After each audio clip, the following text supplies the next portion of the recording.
The fuck are you doing here? We're closed. Dan hai, kembali lagi di Cinema Mania. Coba bayangin, kamu pergi berlibur ke negara asing bersama orang yang paling kamu cintai. Semuanya berjalan normal. Sampai suatu malam, dia tiba-tiba menghilang tanpa jejak. Dan yang lebih buruk, karena kamu orang asing di tempat itu, tak ada yang percaya padamu. Bahkan polisi pun mulai menganggap kamulah pelakunya. Tepat seperti yang terjadi dalam film thriller Korea yang akan kita bahas kali ini, yang berjudul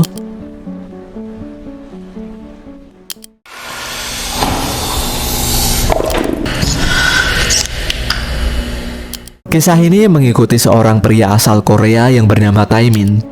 Setelah menempuh perjalanan udara yang cukup panjang, dia terlihat tak enak badan. Wajahnya pucat dan perutnya terasa mual, seolah perjalanan kali ini benar-benar telah menguras seluruh tenaganya. Begitu keluar dari toilet bandara, Minji yang merupakan kekasihnya langsung menghampiri dengan wajah khawatir, sambil menanyakan keadaannya. Namun Taemin hanya tersenyum tipis, dan mengatakan bahwa dirinya sudah jauh lebih baik. Dia tak ingin merusak liburan yang sudah lama mereka rencanakan. Tak lama kemudian mereka pun melanjutkan perjalanan. Taemin dan Minji sengaja datang jauh-jauh dari Korea untuk menikmati liburan sekaligus melihat aurora yang terkenal dengan keindahannya. Fenomena alam yang selama ini hanya bisa mereka lihat saja lewat foto dan video, tak lama akan bisa mereka saksikan secara langsung. Sesampainya di area lobi, mereka segera menuju ke tempat penyewaan mobil. Karena hanya Minji yang fasih berbahasa Inggris, maka dialah yang berbicara dengan petugas di meja resepsionis dan menjelaskan bahwa mereka ingin mengambil mobil rental yang sudah dipesan sebelumnya. Namun respon yang mereka terima jauh dari harapan. Petugas itu justru bersikap dingin dan menolak untuk melayani mereka. Dengan nada judes, dia mengatakan bahwa layanan pengambilan mobil sudah tutup sejak 1 jam yang lalu.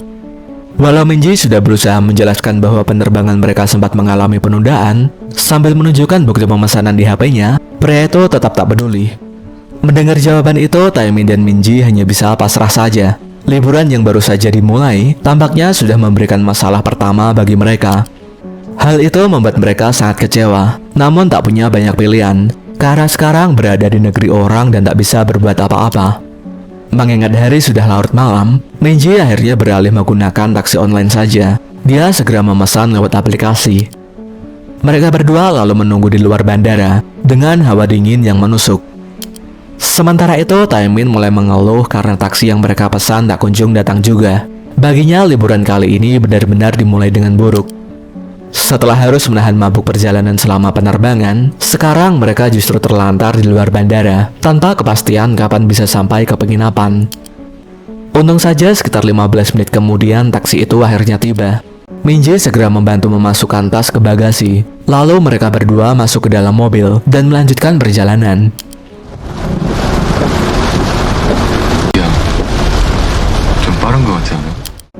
Namun ternyata mereka bukan satu-satunya penumpang di malam itu. Di dalam mobil sudah ada seorang wanita bernama Sonia yang juga menumpang menuju ke arah yang sama. Awalnya suasana terasa cukup canggung. Hujan deras yang mengguyur di luar membuat perjalanan malam itu terasa semakin sunyi. Namun tak lama kemudian Sonia memecah keheningan dengan memutar lagu dari salah satu boyband Korea. Hal itu langsung menarik perhatian Minji dan Taemin. Mereka cukup terkejut sekaligus senang mengetahui bahwa ada orang Amerika yang begitu menyukai K-pop. Perlahan suasana di dalam mobil pun menjadi lebih hangat. Mereka mulai saling mengobrol, bercanda ringan, dan berbagi cerita untuk mengusir rasa lelah setelah perjalanan panjang. Namun kemudian, Get that truck off the road, moron!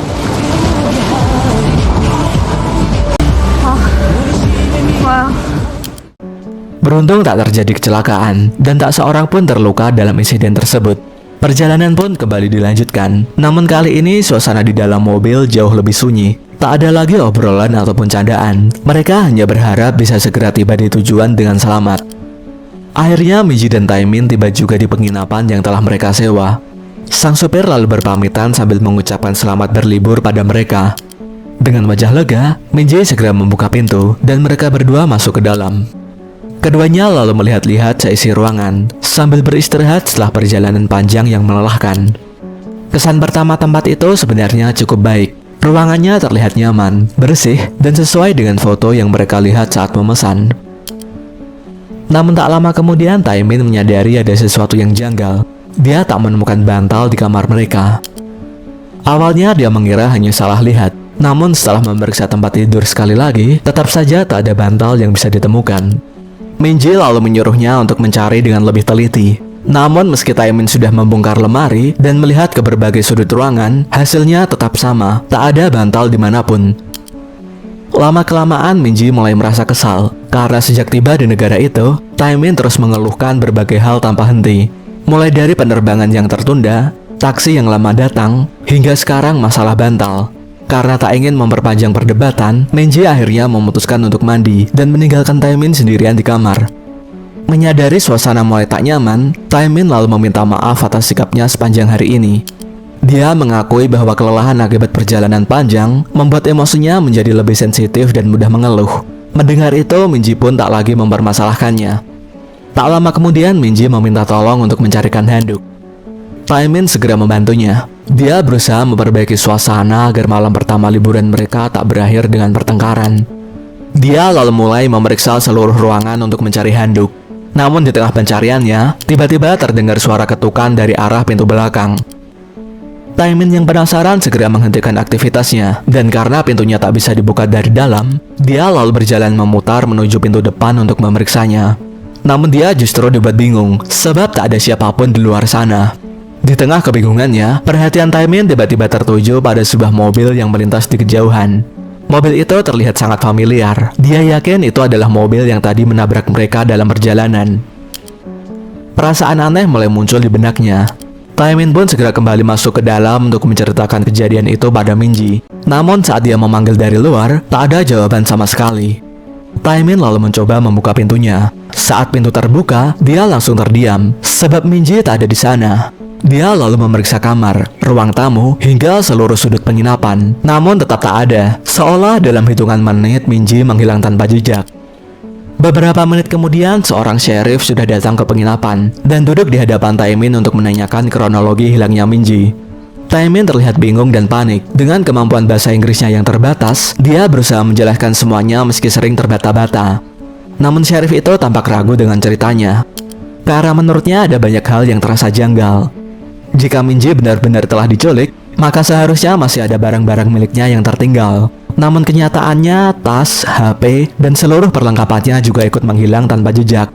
Karena itulah Taemin akhirnya dibawa ke kantor polisi untuk menjalani pemeriksaan lebih lanjut. Sesampainya di sana, dia dibawa ke sebuah ruangan tertutup dan mulai diinterogasi. Tak lama kemudian, seorang poluan masuk sambil membawa rekaman CCTV dari penginapan. Taemin. Can I have it back? Namun anehnya dalam rekaman itu dia terlihat datang ke penginapan seorang diri. Tak ada Minji di sampingnya. Dan tak ada tanda-tanda bahwa dia pernah datang bersama seseorang. Melihat reaksinya, sheriff itu langsung menekan Taemin dengan pertanyaan yang lebih tajam. Dia meminta Taemin menjelaskan keberadaan Minji karena pihak maskapai penerbangan telah mengkonfirmasi bahwa mereka berdua memang terbang bersama dalam satu pesawat. Dengan panik, Taemin terus menyangkal semua tuduhan itu. Dia bersikeras bahwa dirinya tak pernah menculik Minji dan tak tahu kemana pacarnya menghilang. Di tengah kepanikannya, dia tiba-tiba teringat pada mobil yang sempat muncul kembali di dekat penginapan. Dia lalu meminta sheriff untuk memeriksa mobil itu karena merasa ada sesuatu yang mencurigakan. Namun sayangnya tanpa ada bukti yang kuat, perkataan itu terdengar hanya seperti dugaan semata, dan sheriff pun tetap tak mempercayainya. Akhirnya Taemin ditinggalkan sendirian di ruangan pemeriksaan sambil menunggu proses penyelidikan yang masih berlangsung. Waktu terasa berjalan sangat lambat. Dalam kesendirian itu, pikirannya dipenuhi berbagai kemungkinan buruk tentang nasib Minji. Namun tak lama kemudian, poluan yang sebelumnya memeriksanya datang seorang diri dan membukakan pintu. Tanpa banyak bicara, dia memberi isyarat agar Taemin mengikutinya. Meski kebingungan, dia pun lalu menurut saja. Poluan itu membawanya menuju pintu belakang kantor polisi dan diam-diam membiarkannya pergi. Rupanya dia percaya bahwa Taemin tak sedang berbohong, entah karena firasat atau sekedar kasihan saja. Tapi dia merasa bahwa pria asal Korea itu bukanlah pelaku di balik menghilangnya Minji. Taemin lalu segera pergi dari sana. Dia berjalan perlahan dan berusaha tak menarik perhatian siapapun. Meski begitu, wajahnya terlihat semakin putus asa, karena semua bukti seolah mengarah padanya, dan tak ada seorang pun yang benar-benar mempercayai ceritanya. Tak lama kemudian dia sampai di depan penginapan. Namun Taemin merasa ada sesuatu yang aneh saat dia melihat ada sebuah mobil terparkir di luar. Perasaan tak nyaman mulai muncul kembali. Dengan hati-hati, dia masuk ke dalam dan mencoba memeriksa keadaan. Dan kemudian,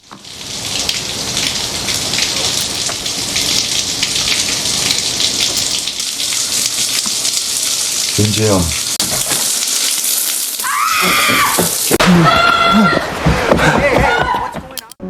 menyadari situasi yang semakin buruk, Taemin segera melarikan diri dan bersembunyi sebelum orang-orang di sana melihatnya. Di saat itulah dia menyadari sesuatu yang lebih mengerikan. Penginapan yang sebelumnya mereka tempati kini telah dihuni oleh orang lain. Seolah keberadaannya di tempat itu tak pernah ada. Hal itu membuat Taemin semakin bingung. Dia tak mengerti apa yang sebenarnya sedang terjadi. Semua petunjuk yang dia miliki perlahan menghilang satu persatu. Dan yang paling menyiksa, dia tak tahu harus mencari Minji kemana lagi. Hingga akhirnya, dia menemukan sebuah warnet yang kebetulan buka. Tanpa membuang waktu, Taemin segera masuk ke dalam dan menggunakan salah satu komputer di sana. Dia mulai mencari informasi yang mungkin bisa membuktikan bahwa dirinya tak berbohong. Tak lama kemudian, dia berhasil menemukan gambar mobil yang mengantar dirinya dan Minji ke penginapan pada malam sebelumnya. Merasa itu bisa menjadi petunjuk penting, Taemin segera mencetaknya. Setelah selesai, dia lalu mendatangi pemilik warnet dan menunjukkan foto mobil itu. Dia berharap pria itu pernah melihat kendaraan yang sama, atau setidaknya mengetahui sesuatu tentang pengemudinya. Namun respon yang dia terima jauh dari harapan. Pemilik warnet itu justru terlihat kesal dan menyuruh Taemin untuk membayar biaya printer lebih dahulu sebelum dia bertanya macam-macam. Akhirnya terjadi keributan di sana, dan kemudian No money. Now. Get out of here, you fucking weirdo. I kick your ass for good. Hey! Here, not come back! mereka lalu pergi dari sana. Di sepanjang perjalanan, Taemin akhirnya menceritakan semua yang telah terjadi sejak malam sebelumnya. Mulai dari hilangnya Minji secara misterius, interogasi di kantor polisi, hingga bagaimana tak ada seorang pun yang mempercayai ceritanya. Melihat kondisi Taemin yang tampak kebingungan, kelelahan, dan belum makan sejak semalam, Sonia memutuskan untuk mengajaknya mencari makan terlebih dahulu sebelum melanjutkan pencarian. Saat tiba di sebuah truk makanan, Sonia melihat poster buronan yang bergambar Taemin ditempel di sana. Tanpa banyak bicara, dia segera mengambil poster itu agar tak menarik perhatian orang-orang di sekitar mereka. Setelah itu, Sonia menyuruh Taemin untuk duduk dan menunggu, sementara dia memesan makanan. Tak lama kemudian, dia kembali sambil membawa beberapa makanan hangat. Karena perutnya sudah kosong sejak tadi malam, Taemin langsung menyantap makanan itu dengan lahap. Di sela-sela makan, dia kembali menceritakan semuanya dari awal. Namun kali ini dengan lebih tenang dan lebih rinci, terutama mengenai hilangnya Minji secara tiba-tiba dari penginapan. Setelah mendengarkan keseluruhan ceritanya, Sonia akhirnya percaya. Dia merasa Taemin tak sedang mengarang cerita, dan memang ada sesuatu yang janggal di balik menghilangnya Minji. Karena itulah dia memutuskan untuk membantunya. Mereka lalu mulai menyusun petunjuk yang ada. Menurut Taemin, orang yang paling mencurigakan saat ini adalah supir taksi online yang mengantar mereka pada malam itu. Untung saja Sonia mengenalnya dan mengetahui tempat tinggalnya. Tanpa membuang waktu, mereka segera menuju ke sana. Beberapa saat kemudian, mereka akhirnya sampai di sebuah rumah yang diduga milik sang supir. Dengan penuh hati-hati, Taemin dan Sonia mulai mendekat. Mereka terkejut saat mengetahui pintu rumah itu ternyata tak terkunci. Kesempatan itu pun mereka manfaatkan untuk masuk ke dalam. Dengan langkah perlahan dan jantung yang berdebar kencang, keduanya mulai memeriksa setiap ruangan, berharap menemukan petunjuk yang bisa membawa mereka pada keberadaan Minji, atau setidaknya menemukan sang supir taksi yang selama ini mereka cari. Namun saat memeriksa salah satu ruangan di lantai atas, Taemin mendadak terdiam. Apa yang ada di hadapannya membuat darahnya seolah membeku. Supir taksi yang selama ini mereka cari ternyata sudah tak bernyawa, seolah telah dicabik-cabik oleh seekor binatang buas. Taemin dan Sonia langsung panik saat melihat sheriff itu menuju ke rumah. Tanpa membuang waktu, mereka segera mencari tempat untuk bersembunyi sebelum ketahuan.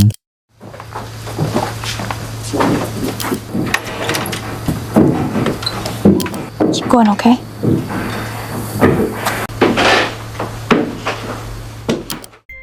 Dan benar saja, karena beberapa detik kemudian, sheriff itu masuk ke dalam rumah.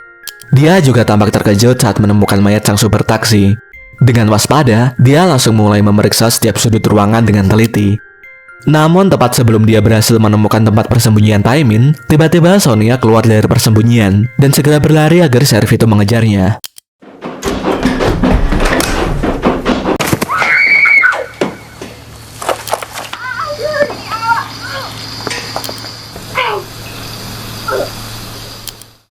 Kesempatan emas itu tak disia-siakan oleh Taemin. Dengan cepat dia berpindah ke tempat persembunyian lain sebelum sheriff itu kembali. Dan benar saja, saat sheriff itu kembali masuk untuk mencarinya, Taemin berhasil mengecohnya dan lolos tanpa ketahuan.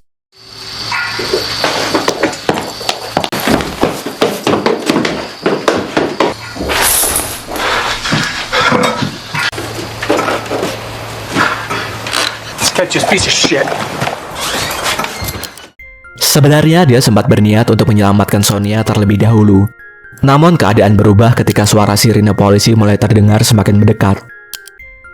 Menyadari bahwa waktunya tak banyak, Taemin terpaksa mengurungkan niatnya. Dengan berat hati, dia terpaksa meninggalkan Sonia dan segera melarikan diri dari sana. Kini dia kembali sendirian. Yang lebih buruk lagi, satu-satunya petunjuk yang selama ini dia kejar justru ditemukan tewas secara tragis. Dia kembali berada di titik nol, tak tahu harus mencari Minji kemana lagi. Namun di tengah keputusasaannya, sebuah kebetulan kembali menarik perhatiannya. Tepat di depannya, Taemin melihat sebuah mobil van putih yang terasa sangat familiar. Setelah memperhatikannya lebih lama, dia akhirnya teringat. Itu adalah mobil yang hampir menabrak mereka saat perjalanan menuju penginapan pada malam pertama. Dan mobil yang sama yang lewat di depan penginapan saat Minji menghilang. Karena merasa curiga, Taemin memutuskan untuk mendekatinya ketika sang pengemudi sedang pergi. Saat mengintip ke dalam mobil, dia langsung melihat sesuatu yang membuat jantungnya berdegup lebih kencang. Ada sebuah topi merah, topi yang sangat mirip seperti milik Minji. Bagi Taemin ini bukan lagi sekedar kebetulan. Ini adalah petunjuk pertama yang benar-benar menghubungkan seseorang dengan hilangnya Minji. Namun sebelum sempat melakukan apapun, sopir van itu kembali. Taemin langsung bersembunyi dan kembali mengamatinya. Begitu mobil van itu mulai bergerak, dia segera mengejarnya dari belakang dengan sepeda. Meski tubuhnya sudah sangat kelelahan dan nafasnya terasa hampir habis, tapi Taemin tak menyerah dan tetap mengayuh sekuat tenaga. Dia tahu mungkin ini adalah kesempatan terakhirnya untuk menemukan Minji, dan dia berjanji tak akan melepaskannya begitu saja. Namun nasib buruk kembali menghampirinya. Di tengah pengejaran, ada sebuah mobil polisi yang sedang berpatroli kebetulan melihatnya. Begitu mengenali wajah Taemin, polisi itu langsung mengejarnya. Dia sengaja mengarah menuju kawasan hutan di pinggiran kota. Polisi sempat berusaha mencarinya, namun mereka akhirnya kehilangan jejak. Beberapa waktu kemudian, ketika suasana dirasa sudah aman, Taemin kembali keluar dan menuju ke kota. Tujuannya adalah warnet yang sebelumnya sempat dia kunjungi, dan kemudian... The fuck are you doing here? We're closed. Shoot, right. There's a gun.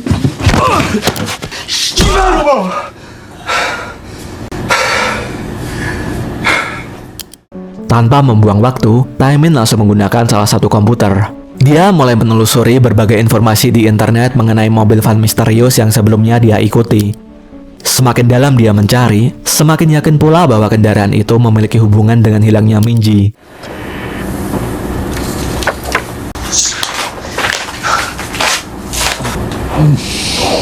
Fuck you. Sebelum pergi, Taemin mengambil kunci mobil, topi, dan pistol pemilik warnet.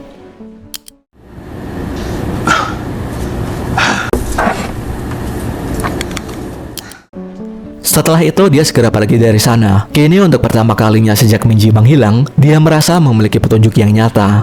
Di sepanjang perjalanan, pikirannya terus dipenuhi dengan satu tujuan. Dia hanya ingin menemukan Minji dan segera pulang ke Korea. Karena liburan yang seharusnya menjadi momen untuk melepaskan penat bersama orang yang paling dia cintai, justru berubah menjadi mimpi buruk yang tak pernah dia bayangkan sebelumnya. Setelah menempuh perjalanan yang cukup jauh, akhirnya Taemin sampai juga. Dengan hati-hati, dia mendekati rumah itu sambil terus mengawasi keadaan di sekitarnya. Mobil van putih yang selama ini dia curigai ternyata terparkir di sana. Hal ini semakin meyakinkannya bahwa dia akhirnya menemukan petunjuk yang benar. Namun kemudian,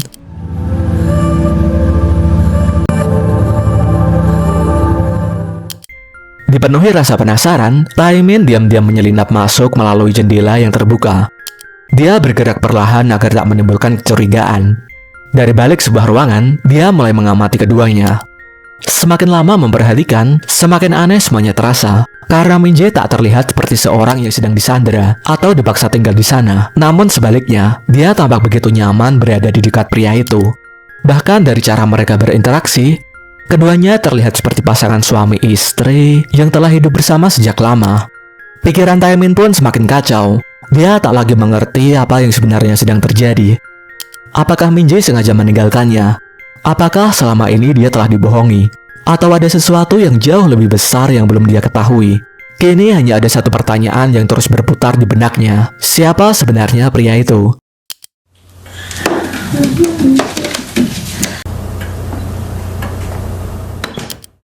Merasa sudah tak punya pilihan lain, Taemin akhirnya memberanikan diri menemui pria itu saat Min-jae sedang berada di lantai atas. Dengan tangan gemetar, Taemin menodongkan pistol yang dia bawa dan menyuruh pria itu untuk menjelaskan semuanya. Namun pria itu tampak benar-benar kebingungan. Dia tak mengerti apa yang sedang dikatakan oleh Taemin karena seluruh pertanyaan itu diucapkan dalam bahasa Korea. Dan kemudian, The driver's empty.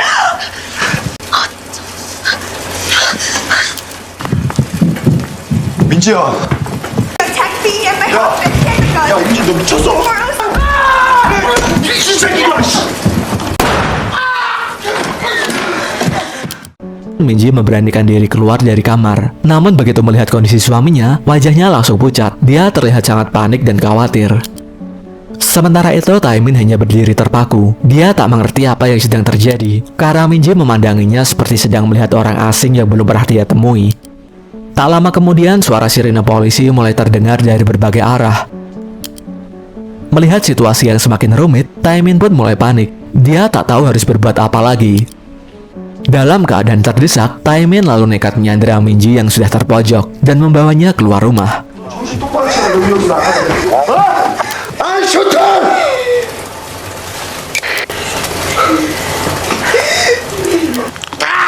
진짜 씨발 좀 그만해.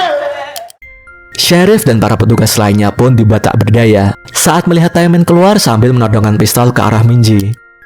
Dengan suara lantang, dia memperingatkan mereka semua untuk jangan mendekat. Situasi pun berubah menjadi sangat menegangkan. Tak ada seorang pun yang berani mengambil resiko. Akhirnya Sheriff terpaksa menahan anak buahnya dan membiarkan Taemin pergi demi keselamatan Sandra. Kesempatan itu langsung dimanfaatkan oleh Taemin. Dia segera membawa Min-jae menuju mobil dan pergi dari sana. Come with me. I won't hurt you. You fucker! Di tengah perjalanan yang gelap dan sepi itu, Taemin akhirnya meluapkan semua kebingungan yang sejak tadi memenuhi pikirannya.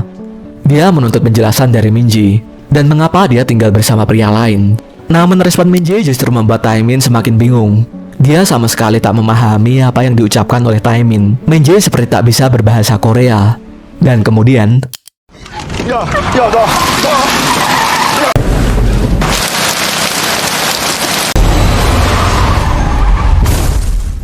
keduanya lalu keluar dari mobil untuk memeriksa kendaraan yang satunya. Namun apa yang mereka lihat membuat tubuh mereka langsung membeku.